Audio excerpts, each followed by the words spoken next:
नमस्कार, आपका स्वागत है हमारे YouTube चैनल शिक्षा सखा पर। आज मैं आपके लिए लेकर आई हूँ कक्षा 7 English work book unit 3। Lesson का नाम है Gopal and the hilsa fish.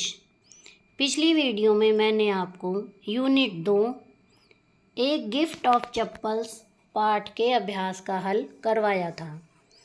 अगर आप मेरे चैनल पर नए हैं और अभी तक आपने मेरे चैनल को सब्सक्राइब नहीं किया है तो प्लीज़ सब्सक्राइब कर लें और बेल आइकन को ज़रूर दबाएं।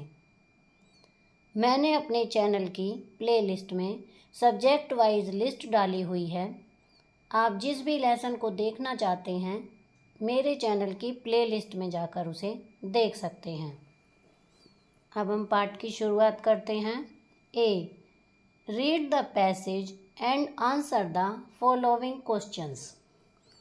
For a long time, it was thought that sharks ate people by choice. Now, it has come to light that almost all attacks are accidents. The shark mistakes the human for its normal prey.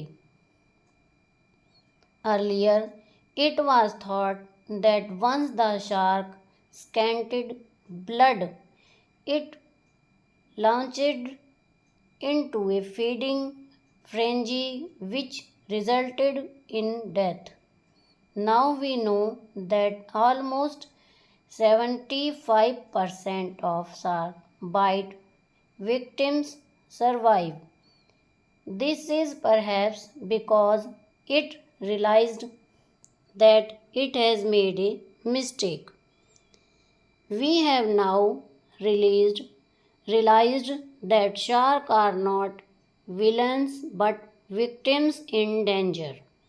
If not on the brink of extinction, definitely on the sharp line of decline due to merciless killing.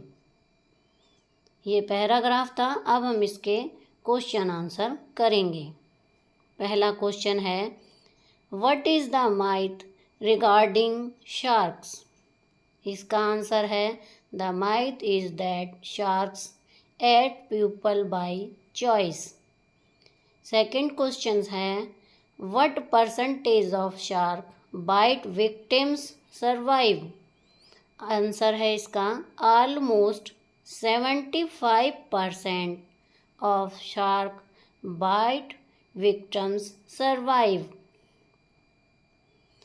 Third question है, why is the author calling the shark victims in danger? इसका answer है, the author is calling the sharks victims in danger because it is on the sharp line of decline due to merciless. Fourth question है, find the opposite of the following words from the passage. A, hero, इसका उल्टा होगा villain. B, life, इसका उल्टा होगा death. सी, dark, इसका उल्टा होगा लाइट। डी, एबनॉर्मल, इसका होगा नॉर्मल। ई, सेफ्टी, इसका उल्टा होगा danger. Working with language vocabulary, frenzy state of great activity और strong emotions. A, match words from the text with their meanings. Number 1, downcast. यहाँ पर हमें इनका मिलान करना है एक दूसरे से। मैंने यहाँ पर ये मार्किंग कर दी है। तो पहला है डाउनकास्ट, इसका होगा डी, सैड और डिसअपॉइंटेड। नंबर 2, डिसग्रेसफुल, इसका होगा ई, वेरी बैड और अनएक्सपेक्टेबल। नंबर 3, मेस्टिक, इसका होगा A someone who attempts to be united with God through prayer. Number 4 crazy, इसका होगा सी स्टूपिड और स्ट्रेंज। नंबर 5 चैलेंज, इसका होगा B ask someone to prove something. Structure grammar. Could is the past tense of can. It is used to express past ability and to make a polite request. आगे है can is issued to express ability. I can run 5 kilometers. I could run 2 kilometers when I was 12 years old. Could you pass the salt? said the guest to the host. आगे है A. Fill in the blanks with can or cannot, could or could not. Number 1. I dash think clearly when I am angry. इसमें आएगा can not. Number 2 she tried very hard but dash passed the examination. इसमें आएगा could not। Number 3 I dash run a mile in 6 minutes when I was young. इसमें आएगा could। Number 4 she dash drive a car. इसमें आएगा can. Number 5 I dash speak 3 language. इसमें आएगा can. Number 6 dash you tell me the way to the post office. इसमें आएगा can. Be short and tending words and contractions while writing. Two words can sometimes be joined by replacing some of the letters by an example दिया गया है I will call you tomorrow। तो हम इसे इस तरह से भी लिख सकते हैं। तो expand the given contraction। पहला I will, तो इसे हम लिखेंगे I will, he will, we will, they will, it will, she will, you will, there will। आगे है would का I would, he would, they would, who would, you would, she would, we would, there would। आगे है is he is, it is, where is, that is, she is, who is, what is, how is। हम इन्हें दोनों तरह से लिख सकते हैं। आगे है arrange the following words in alphabetical order. Spoken,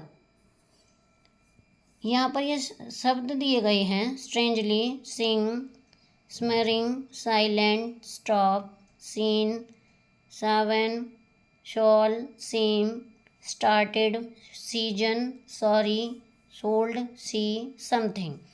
तो इन्हें हमें अल्फ़ाबेटिकली लगाना है कि सबसे पहले कौन सा शब्द आएगा। तो यहाँ पर सबसे पहले आएगा सीज़न। इसमें हमें हर ये वर्ड को देखना है कि पहले एस आएगा, फिर उसके बाद फिर से शुरू करेंगे हम ABCD से इस तरह से। तो इसमें पहला है सीज़न, फिर है सी, उसके बाद seem, seen, shaven, silent, sing, simmering, should, something, sorry, shawl, spoken, started, stop और strangely. Writing composition. Complete the following by using appropriate sentences from the box. हमें इनके द्वारा कहे गए वाक्यों को सीरियल वाइज लगाना है। तो देखिए जैसे कि पहले चित्र में है ई, फिर G, B, F, D, C। तो अगले पेज पर वाक्य दिए गए हैं, उन हम वाक्यों को इनके हिसाब से अल्फ़ाबेटिकली लगा देंगे कि कौन सा वाक्य पहले आएगा। इसमें सबसे पहले आएगा E. What a beautiful dog. How much do you want for her. दूसरे नंबर पर आएगा G. I shall her to you for 100 rupees. तीसरे नंबर पर आएगा B. But I have only 30 rupees. चौथे नंबर पर आएगा F. Don't be sad, you can play with my dog if you want. पाँचवें नंबर पर आएगा ए। बल्लू, रॉकी, मोती, बडी, कम आउट। छठे नंबर पर आएगा H. Oh they are so cute but one of them is lame, can I take him. सातवें number पर आएगा D. But he can not run and play with you like the other puppies. आठवें number पर आएगा C. Never mind, I shall take care of him and he will be my best friend. इस तरह से इन्हें हमें serial wise लगाना है। तो यहाँ पर यह हमारा यूनिट 3 का अभ्यास का कार्य पूरा हो गया है। अगली वीडियो में मैं आपको unit 4 the Ashes that made trees Bloom पाठ के अभ्यास का हल करवाऊंगी। आपको मेरी ये वीडियो कैसी लगी मुझे कमेंट करके ज़रूर बताएं। प्लीज़ मेरे चैनल को लाइक करें, शेयर करें और सब्सक्राइब करना ना भूलें। Thank you.